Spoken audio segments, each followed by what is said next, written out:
Drew Titan Bronx on deck. Shout out to the mighty LDBC.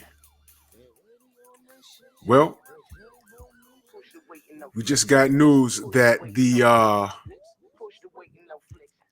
the Asian man that like to bust shots at young black kids, because there was more than one kid there. Not only did they revoke the bond and up it, but we now find out that this man is his family owns a business. Vietnamese Noodles and Grill, 224 Washington Road. I can't even say that name. Michigan 48197, United States. This is where this guy works. Okay, family business of a man who, yeah, this is the family business he has. Okay, family. Let me explain something to you. This is how we flex. I'm not gonna advocate, putting the hands on this guy or putting the hands on this family. I'm not gonna advocate for that because you know where that goes. What I will say is, we as black people spend a lot of money in this country, in our own community. Okay, this restaurant, I guarantee you, is in their community, which they have more than likely have purchased their goods from there. They've had a few meals there. I'm pretty sure of it. Okay? So as a community, what shouldn't happen, like right now, as of today, they shouldn't have had any business. Okay? Any business. In fact, if his family even gave a crap about what happened and what this fool did, what they should be doing is saying, hey, man, look, we don't know what kind of day Ryan was having, but we don't advocate for that. Those are children. Sorry. They need to be thinking about their business, but they're not afraid. You know why they're not afraid? Because they honestly think that there isn't anything that's going to happen to them. They're thinking that, hey, he bust a shot. He might get a couple of years. He'll be out in a couple of, like 2, 3, 4, 5 years. And we'll be here to support our brother when he gets out. They haven't said a word. Let me be very clear. There's a bill passed for Asians.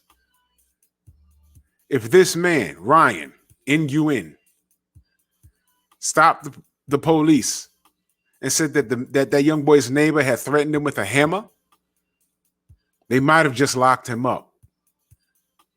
And they might have been sitting down and saying, does this support the that Asian hate crime bill that they just passed? Does that fall into that? Or how do we work that? Because it's brand spanking new. Family, we fight by flexing our muscle. That's why I got the song playing. Flexing.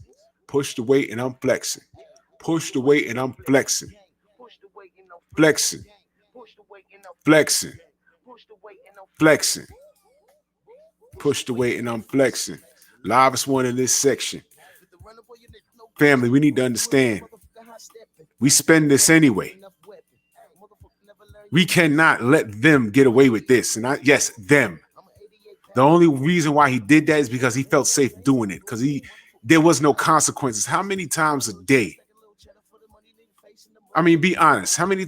You know what? Let me not say that. Let me say this. Let me ask y'all this. Was there ever a point in your life where you really was going to do something? And you don't have to be specific. But the only thing that stopped you was maybe your fear of God or the legal consequences. And that's what keeps society in line. Can you imagine this world without the fear of God? Without the fear of the law? I know that kept me in line growing up a lot of times. Man, I'm gonna go do, you know what? I'm not gonna do that because I don't want to go to jail. Bottom line. I don't want to go to jail. Bottom line. So I'm gonna let that slide because what I want to do to him or her or whoever, that's gonna land me in jail. You go, you grab a drink or whatever you do, or smoke or do some exercises, and you roll it off your shoulder. But we have laws in place to keep people intact. And the next level after that would be religion. Because there are some people that just don't care about the law. Why they don't care about the law? Either they're criminally insane which means the true definition of insane is doing the same thing over and expecting different results. That's criminally insane. Either they're insane or there's no fear. This man, I don't think he's insane. I was looking to see if he had any priors. I couldn't find any. Maybe it's too early. Maybe he does. I don't know. But what's true is he has no fear. He felt comfortable in doing what he did. And he's sticking to his guns, no pun, pun intended, by saying it was self-defense from a 6-year-old child. He didn't bust at an adult. That wasn't a group of teenagers harassing him, because then that'll be the next thing. Well, it was more to them. It was more than one of them. Then the story would have came out. There was a bunch of people outside, which made him get the sledgehammer, and then he retreated back in his house and shot from his house because they were probably going to his door. No, these were children that he threatened, one with a sledgehammer, then ran back into the house and bust a shot from cover. Didn't even open the window, shot through his own window. Okay? So now we learned that this guy is a part of a business. All right, I'll put the picture up again. Apparently, this is the business. I got this off of Instagram. This is what I was told. All right, research it yourself, but this is what I was told. If this is a part of his family business, they should have been closed by today. There should have been people protesting in front of that place. Okay, that's a community incident. All right, that's a community incident. And on top of that, he shot at a black child. Mr. Biden, President Biden, where's our bill? Where's that lynching bill at? Huh? You told us that, if we're black, we got to vote for you. There's no other direction to go. Now, I don't really like getting into the political conversation because it can get ugly. But there's really no way around this. You got to talk about that. These guys got a bill, and no sooner than they get a bill because they think that they were being harassed and beaten up because COVID was every Asian's fault, or at least that's what they were being told when they were being harassed. Listen, man. Once I grew up in New York in the 90s, we had in the 90s and early 2000s. Listen, man. Excuse me. We had a mayor named Rudy Giuliani, and he came out with a slogan called "The Nights Belong to Us." Now, true, off of the crack era, the streets were kind of rough and rugged. There were some neighborhoods that you couldn't wander into. All right, and there were a lot of assaults on police officers. That was happening. But when he's made that statement, a huge part of the reason why he was elected was because he was pro-police officer. So he got in there and he basically took the collar off the dogs. He took the leash off of the dogs. And you were not safe. I remember in the 90s, I left my girlfriend's house at 1 a.m. And from her block, the D train was only up the block and around the corner on the Grand Concourse. From her block, from Sheridan Avenue to 167 and around the corner, I got tossed by 6 different cops 3 times. I'm like, what the hell? What are you guys doing? But that's what I had to deal with. Where's our bill? We're an endangered species. Where's our bill? We get harassed by other people in the street. We got people of other ethnicities think that they could walk up on us and tell us what to do. You're not a cop. Hey, you shouldn't be standing there. Who the F are you? How many videos you go on Facebook or on Instagram where a black person is trying to get into their place where they have the key, and you got some white person talking about, oh, what are you doing here? I live here. These are things we deal with on a daily. We've been dealing with it for hundreds of years. Biden, where's our bill? You give them a bill, and no sooner than they get a bill, this is what happens. Because I'm guaranteeing you they're cooking on it. Yeah, well, they were kids, but how do you explain that? How do you say it's self-defense, my man? Ryan? Your name would be Ryan. I ain't even gonna go there. Lion Ryan. This is disgusting.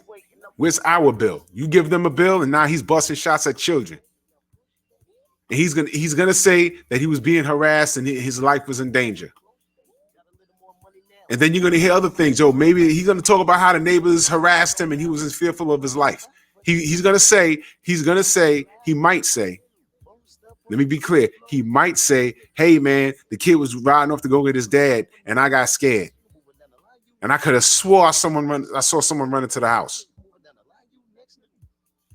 Well, anyway, look. Apparently, this is their place of business. Do not spend another dime in there. In fact, all the black people should be down there with signs up, making it hard for them. We spend money. We spend money, and we don't get respected. I grew up in an era where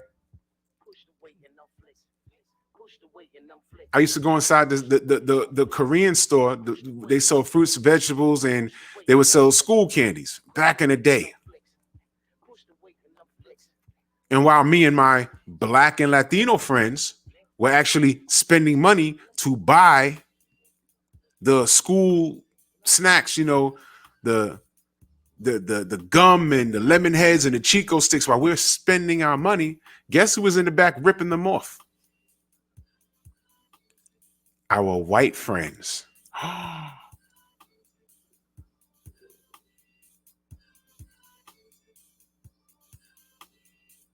Meanwhile, we getting followed all around the store. They didn't follow them. When we get to start paying for our stuff in the front of the store, they're talking in their native tongue, looking at us all crazy. You in my neighborhood, what you looking at us crazy for?